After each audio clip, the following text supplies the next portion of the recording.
हे अर्जुन, ये सुख और दुख आने जाने वाले हैं, कभी आते हैं कभी जाते हैं, इनको सहन करो। नमस्कार, ये है भगवत गीता का अध्याय 2 का श्लोक 14। भगवत गीता बाय आशा इस चैनल पर आपका बहुत बहुत स्वागत। भगवत गीता का अध्याय 2 का ये 14वां श्लोक, अगर आप इसे समझ लें तो ये टोटली हमारे जीवन को बदल सकता है। क्या कहा है भगवान कृष्ण ने कि जब सुख और दुख आते हैं तो हमें कैसे रहना चाहिए।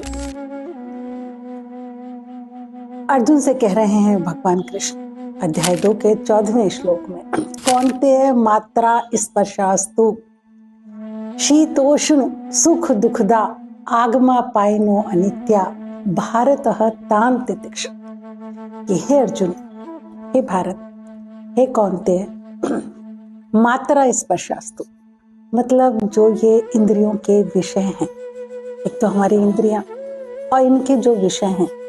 मात्रा का मतलब इंद्रिया जो कि जिनसे हम देख रहे हैं। मान लीजिए आप आंखों से किसी चीज को देखते हो और स्पर्शास्तु और उसका स्पर्श करते हो। स्पर्शास्तु का मतलब है कि उनका संजोग होता है। किसी सीन को आपने देखा जो आपको अच्छा नहीं लगा, अपनी इंद्रियों से किसी व्यक्ति को देखा या कुछ भी का जो आपको अच्छा या बुरा या कुछ भी लगा, अगर उससे रिलेटेड आपके मन में कुछ चला तो ये हो गया मात्रा स्पर्शास्तु। उस वक्त आपको निर्विकार रहना। डिटेल में समझते हैं कि मात्रा स्पर्शास्तु शीतोष्ण सम दुखदा, कि ये जो इंद्रियों के संजोग हैं, पूरे दिन में जो हम कितने हमारे इंद्रियों के आगे हमारी आंखों के सामने कितने सीन बदलते हैं, मात्रा स्पर्शास्तु। और लेकिन हर पल संसार बदल रहा है, वो एक जैसा नहीं रहना। ये गर्मी और सर्दी की तरह है, ये अनुकूलता और प्रतिकूलता की तरह है। जैसे सुख आता है दुख आता है, गर्मी आती है सर्दी आती है। जब सर्दियां आती हैं तो क्या हम चिल्लाते हैं, सर्दियां क्यों आ गई, सर्दी लग रही है। हम उसका प्रबंध करते हैं, हम गर्म कपड़े पहनते हैं, घर के अंदर रहते हैं। लेकिन जब इंसान को दुख आता है तो सच में वो ऊपर से नहीं तो अंदर से रोता और चिल्लाता है कि ये क्यों आया, ये दुख क्यों आया। इसी को ही कहा है कि अनुकूलता और प्रतिकूलता ये आने जाने वाले हैं। अनुकूलता भी नहीं रहेगी, अच्छे दिन भी नहीं रहेंगे और बुरे दिन भी नहीं रहेंगे। इसमें निर्विकार रहने की जरूरत है। और ये तो चले गई, आपकी आंखें हैं, मात्रा स्पर्शास्तु, तो किसी ना किसी को देखेंगे ही, कोई ना कोई इच्छा होगी ही। आपका मन है तो वो कुछ ना कुछ चाहेगा ही, तो ये तो होगा ही। लेकिन इसमें हमें निर्विकार रहना है। आगमा पायनो अनित्य, ये अनित्य है, ये आने जाने वाले हैं। सुख भी आएगा और दुख भी आएगा। एक जैसी परिस्थितियां कभी भी नहीं रहती किसी के भी जीवन में, चाहे यहाँ पर भगवान ने भी अवतार लिया हो, उनके जीवन में भी सुख दुख अनुकूलता प्रतिकूलता आई है। तो ठीक ऐसे ही ये तो होगा ही। मात्रा स्पर्शास्तु, जितने भी जड़ पदार्थ हैं जो कि हमारे इंद्रियों से जिन्हें हम देख रहे हैं, महसूस कर रहे हैं, उनकी इच्छा भी होगी, वो जब नहीं मिलेंगे तो दुख भी होगी। तो ये तो प्रोसीजर है। लेकिन ये आगमा पाएंगे अनित्य, लेकिन ये आने जाने वाले हैं अनित्य।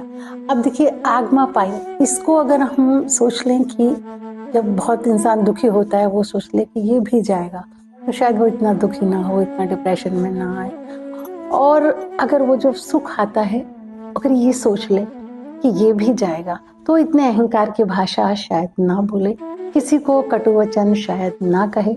बहुत सारी चीजें हैं जो वो अगर इस बात को समझ ले कि ये सुख भी आएगा और दुख भी, सुख भी जाएगा और दुख भी जाएगा। आगमा पाइन अनित्य, ये अनित्य है, ये रहने वाले नहीं हैं। मतलब जितनी भी चीजों को हम आंखों से देख रहे हैं, कानों से सुन रहे हैं, स्पर्श कर रहे हैं, संसार की जितनी भी चीज हैं, लोग हैं या वो जड़ पदार्थ हैं, वो सब आने जाने वाले हैं हमारे लाइफ में। वो आएंगे और जाएंगे, इंसान भी और कुछ वस्तुएं भी। यहाँ पर आने जाने वालों में हमें थोड़ा सा ये मानना है कि जो चीज आएगी और जाएगी भी, तो हम वहां पर थोड़ा सा धीरज रखें। अब देखिए इस श्लोक का भगवान कृष्ण ने कहा है भारतः तान तितिक्षुत्, हे अर्जुन तुम इनको सहन करो। अब सहन करने की बात क्या कही उन्होंने, कौन सा सहन करना हुआ?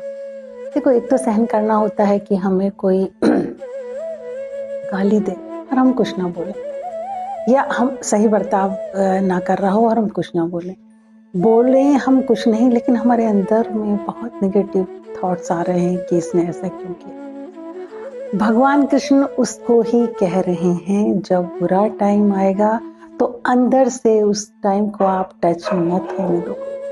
किसी ने कुछ कहा तो ऐसा नहीं कि हमने सुन लिया, लेकिन मन ये कह रहा है कि समय आने पर मैं भी बदला लूंगा, दिखाऊंगा, ये करूंगा, वो करूंगा, वो भी नहीं। सहन करना है अंदर से निर्विकार होना। ऊपर से सहन करने को भगवान कृष्ण ने नहीं कहा। इस श्लोक को बहुत लोगों ने डिफाइन किया है, और सहन करने को पूरी तरीके से उन्होंने उसको डिफाइन अच्छे से नहीं किया कि वो क्या सहन करना है। वो सहन करना बाहर से नहीं है। जब सुख दुख आएंगे तो सहन करना बाहर से बिल्कुल भी नहीं है, वो सहन करना है अंदर से। अंदर से हम कैसे सहन करेंगे? निर्विकार होना। हमारे ऊपर अच्छा समय है, लोग हमारी तारीफ कर रहे हैं, हमें बहुत ज्यादा उसमें मग्न नहीं हो जाना चाहिए कि हम तो ऐसे हैं, और फिर हम किसी को कुछ भी कहें या अहंकार की भाषा बोले, हमारे पास सब कुछ आ गया। दुखी हैं तो उसमें भी हमें नहीं टच होना चाहिए। आएगा, आया है दुख, जाएगा भी। बड़ी से बड़ी परिस्थितियां आती हैं, चली जाती हैं, तो उसको भी मन तक नहीं ले जाना चाहिए। उस वक्त सिर्फ ये सोचना चाहिए आगमा पाइना अनित्य, मतलब ये सब आने जाने वाला। तो अंदर से हमें निर्विकार रहना है। किसी भी नफरत को, ईर्ष्या को, अहंकार को, राग को, द्वेष को अपने ऊपर हावी नहीं होने देना। चाहे हमारे अच्छे दिन हो, चाहे बुरे दिन हो, शीतोष्ण सुख दुख। जैसे मैंने बताया, तो गर्मी आती है, सर्दी आती है, तो हम मान लेते हैं ये आएंगी और जाएंगी भी, तो हम कोई उनमें रोते चिल्लाते नहीं हैं गर्मी क्यों आ गई अब, और अब सर्दी क्यों आ गई। तो इसलिए हम उसको मान लेते हैं कि होगा, हम उसके लिए रोते चिल्लाते नहीं। ठीक ऐसे ही सुख और दुख आएंगे, आपको अंदर से निर्विकारी रहना है। कितनी भी चाहे बुरी परिस्थितियां हों, अंदर से अपने आप को संभाल कर रखना है।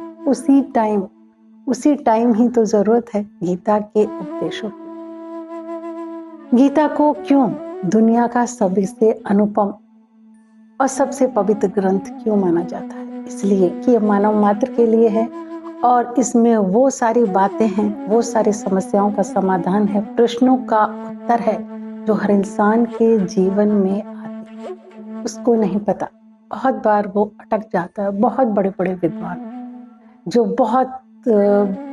मैं क्या कहूँ, जिन्होंने बहुत सारे ग्रंथ पढ़ रखे हैं, बहुत सारी साधनाएं कर रखी हैं, लेकिन जब परिस्थितियां आती हैं तो वो भी अटक जाते हैं। तो उस टाइम के लिए है ये भगवत गीता कि हमें क्या करना। अगर आपको वीडियो पसंद आए तो प्लीज लाइक और शेयर जरूर करना, और जो लोग मेरे चैनल पर नए हैं प्लीज चैनल को सब्सक्राइब जरूर करें।